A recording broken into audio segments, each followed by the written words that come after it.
আসসালামু আলাইকুম। এই ২ লাইন কার্টুন রিন্দা সরান লাগবি। কারণ সরান লাগবি, বিষয়টা হচ্ছে এই কার্টুনের তলে এই যে তার দেখতে পাচ্ছেন, তার আটকে আছে।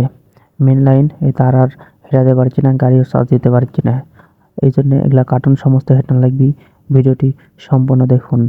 আমি এই যে ক্যামেরাটি হাতে তুললাম, তুই এখন এই যে ২ লাইন কার্টুন দেখতে পাচ্ছেন, এই ২ লাইন কার্টুনগুলো সমস্ত এখন আমি হেঁটাবো। তো ভিডিওটি সম্পূর্ণ দেখুন এবং পেজটি ফলো রাখুন।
সমস্ত ঘটনা এটানো হয়ে গেছে, তারও বাই করেছি আমি সেইখানে।